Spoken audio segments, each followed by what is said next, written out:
Հարգելի քաղաքացիներ, չխաբնվեք ծնկածին նորից։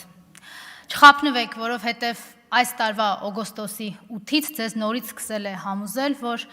դե ոչինչ, որ նախորդող 7 տարիների ընթացքում ինչ ասել եմ, սուտ եմ ասել։ Ոչինչ, որ նախորդող ժամանակահատվածում ամեն ինչ հորինել եմ կեղծիքի եւ ստի հիման վրա։ Այ ես մեկը, այ ես վերջինը, որ հորինում եմ, ասում է հավատացեք, այս մեկը ճիշտ դուրս կգամ։ Ասում է ոչինչ, որ ձեզ խաբել ու ասել եմ, որ Շուշին հետ եմ բերելու։ Ասում է ոչինչ, որ խաբել եմ ձեզ ու ասել եմ, որ ինձ հետաքրքրում է Արցախահայերի ճակատագիրը կամ իրենց հայրենիքում ապրելու հանգամանքը։ Ասում է ոչինչ, որ խաբել եմ, որ հաշված ժամանակահատված հետո Հայաստանի Հանրապետությունից օկուպացրած տարածքներից Ադրբեջանի զինուժը, վարձկանները դուրս կգան։ Ասում է ոչինչ, որ խաբել ասել եմ ամիսների ընթացքում գերիները հետ կգան ու դրա փոխարեն նոր գերիներ եմ ուղարկել Բաքու։ Ասում է ոչինչ, որ համերաշխություն եմ խոստացել, բայց մի քանի ամիսը մեկ պարբերականությամբ ասֆալտ լիզել եւ բորջուր լիզել եմ ձեզ խոստանում եւ առաջարկում։ Չխաբնվեք, սիրելի հայրենակիցներ, չխաբնվեք ծնկածին, որովհետև ծնկել է ոչ թե իր մեղքերի գիտակցումից, ծնկել է ոչ թե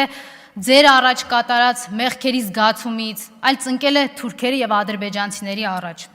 Ծնկել է ոչ թե ձեր առաջ, այլ ձեզ է ծնկի բերել թուրքերի ու ադրբեջանցիների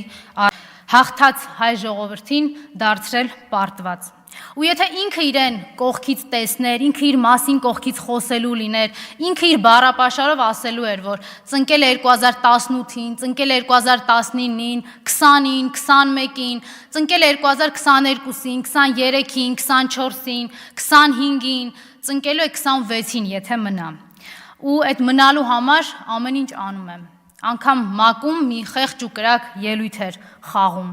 Բայց այդ խաղին էլ չխաբնվեք, որովհետև նույնիսկ այդ խաղի ժամանակ իր համար ամենակարևոր նախադասությունը ասեց։ Նախադասություն, որը հետաքրքիր էր միայն թուրքին ու ադրբեջանցուն։ Չնայած դահլիճում էլ չէին, բայց հույս ուներ, որ հետո կլսեն ու կգնահատեն։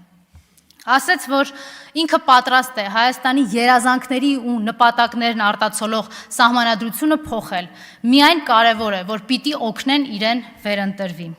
Այս դրա համար ենք ասում, հարգելի հայրենակիցներ, որ ընտրություններին սպասել պետք չէ, որովհետև իրենք արդեն իրենց տերերի հետ այդ ընտրությունները կեղծել են։ Սրա համար ենք ասում, իրենց քայլերին ու գործողություններին մի հետևեք, այլ հիմա այսօր սկսեք պայքարել, որ ձեր պայքարի արդյունքը հանկարծ չուշանա։